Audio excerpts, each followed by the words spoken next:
Hello students, हम class 10 की math subject के अंदर हम प्रश्नावली 2 पढ़ रहे थे, ठीक है, जिसके अंदर हम 2.4 तक पढ़ चुके थे।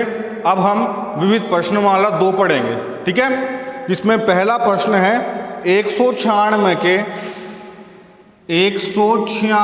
के अभाज्य गुणनखंडों की घातों का योगफल क्या होगा। तो हम 196 के अभाज्य गुणनखंड निकालेंगे। 2 का भाग गया 9 और 8 बार, 2 का भाग गया 49 बार, 7 का भाग गया 7 बार और 1 बार। तो 196 के अभाज्य गुणनखंड क्या आए, 2 की घात 2 इंटू 7 की घात 2, ठीक है। अब घातों का योगफल, हमें योगफल ही पूछ रहा है घातों का, तो घात कितनी आ रही है 2 और 2, तो 2 + 2 बराबर 4। क्लियर। फिर दूसरा प्रश्न, दो संख्याएं दे रखी हैं हमें, m बराबर तो दे रखा है p क्यूब तथा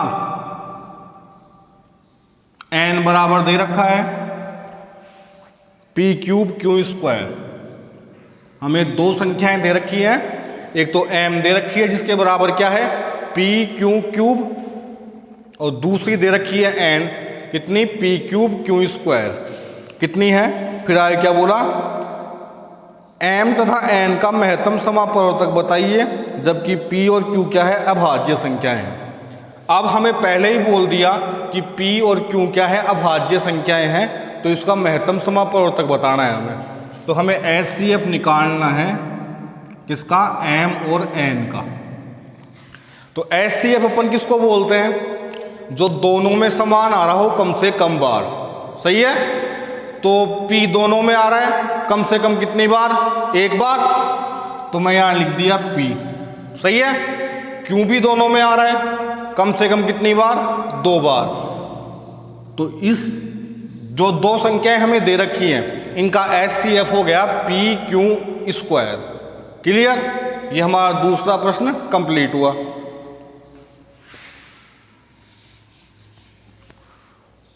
फिर तीसरा प्रश्न, 95 और 152 का HCF बताना है हमें। अब प्रश्न में ये नहीं दिया कि HCF कौन सी विधि से बताना है, अभाज्य गुणनखंड विधि या यूक्लिड विभाजन एल्गोरिथम, सही है। तो हम कोई सी से भी कर सकते हैं, मैं यूक्लिड विभाजन एल्गोरिथम से कर रहा हूं, ठीक है ना। तो 152 बड़ा है किससे, 95 से, सही है। तो a बराबर BQ + R, तो a की जगह 152, b की जगह 95, 95 का भाग कितनी बार गया, 1 बार, शेष पर कितना बचा, 57। क्लियर। अब इससे मतलब नहीं है इन दोनों में बड़ा कौन सा है, 95 बड़ा है किससे, 57 से। तो a की जगह 95, b की जगह 57, कितनी बार गया, 1 बार, शेष पर कितना बच गया, 38। वापस इससे मतलब नहीं है इन दोनों में बड़ा कौन सा है, 57 बड़ा है किससे, 38 से। तो a की जगह 57, b की जगह 38 का भाग गया 1 बार, शेष पर कितना बचा, 19, सही है। वापस इससे मतलब नहीं है, इन दोनों से मतलब है इन दोनों में बड़ा कौन सा है, 38 बड़ा है किससे, 19 से। तो a की जगह तो 38, b की जगह 19, कितनी बार गया, 2 बार, शेष पर क्या बचा, 0। HCF पूरा हो गया अपना। तो HCF कितना आया, किसका, 95 का और 152 का। b की जगह क्या आ रहा है, 19, तो HCF कितना आया, 19। क्लियर। ये हमारा तीसरा प्रश्न हो गया।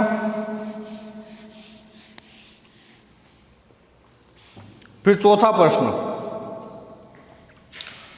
2 संख्याओं का गुणनफल हमें दे रखा है 1080, सही है। फिर उनका महत्तम समापवर्तक HCF कितना है 30, तो HCF कितना है 30 और LCM हमें निकालना है। ठीक है, तो अब ध्यान से देखो, ऐसा प्रश्न अपन ने कब पढ़ा था? हमने प्रश्नावली 2.2 में पढ़ा था, जब हमने HCF और LCM निकाला था अभाज्य गुणनखंड विधि के द्वारा। सही है, तो वहां हमने जांच भी की थी, तो जांच वाली चीज ही काम में आ रही है। तो संख्याओं का गुणनफल HCF और LCM तीनों चीज किस में आती हैं?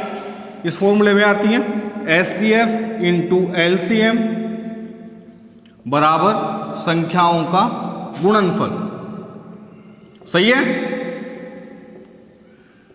अब HCF क्या दे रखा है 30, LCM हमें निकालना है, संख्याओं का गुणनफल क्या दिया हुआ है 1080, 30 गुणा में इधर गया तो भाग में 1080 बटे में 30, 0 से 0 कट गया, तो LCM कितना आया 3 का भाग 10 में 3 बार, 18 में 6 बार, तो LCM कितना आया 36।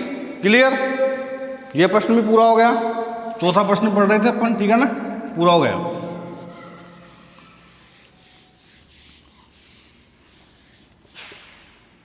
अब पांचवा प्रश्न, हमें एक संख्या दे रखी है 441 बटे में 2 की घात 2, 5 की घात 7 और 7 की घात 2, और हमें पूछा कि इसका दशमलव प्रसार कैसा है। ठीक है, तो जब भी ऐसा प्रश्न आया था अपने किस में आया था 2.4 में आया था पहला प्रश्न, तो दशमलव प्रसार कैसा है? यदि किसी भी भिन्न के अब हर के अभाज्य गुणनखंड 2 की घात m इंटू 5 की घात n के रूप में आ रहे हैं तब तो शांत है, नहीं आ रहे तो नहीं है, शांत अशांत है फिर। सही है, तो यहाँ पर 2 और 5 के अलावा 7 भी आ रहा है, तो ये 2 की घात m इंटू 5 की घात n के रूप में नहीं है, तो हम क्या लिखेंगे यहाँ हर के अभाज्य गुणनखंड 2 की घात m इंटू 5 की घात n के रूप में नहीं है, अतः दशमलव प्रसार अशांत होगा। सही है, क्लियर, ये पांचवा प्रश्न पूरा हो गया। अब छठा प्रश्न, 43 बटे में 2 की घात 2 इंटू 5 की घात 3, ये प्रश्न अपने को दिया और अपने को पूछा कि दशमलव प्रसार का दशमलव के कितने अंकों के पश्चात अंत होगा। मतलब जब अपन इसको सोल्व करेंगे तो दशमलव के पश्चात कितने अंक आएंगे, हमें ये बताना है। तो दशमलव प्रसार निकालने के लिए अपन क्या करते हैं,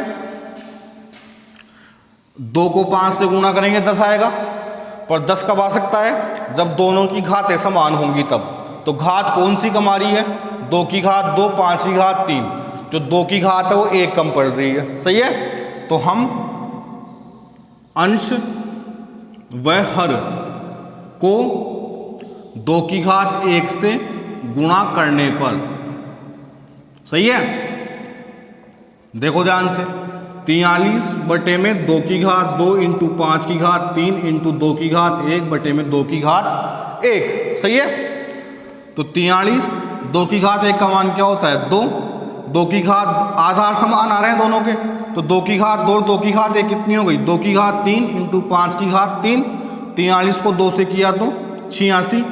अब घातें समान आ रही हैं तो हम आधार को गुणा कर सकते हैं, तो 2 इंटू 5 की घात 3, 86 बटे में 10 की घात 3।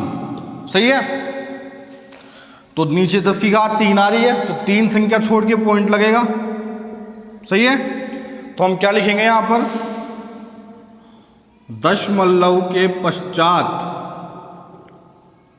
दशमलव के 3 अंकों पश्चात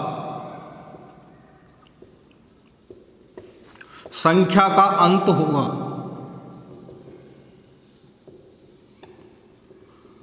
समझ में आया कुछ? दशमलव के बाद कितने अंक आ रहे हैं? 3 अंक आ रहे हैं, 1 2 3, तो 3 अंकों पश्चात इस संख्या का अंत होगा। क्लियर?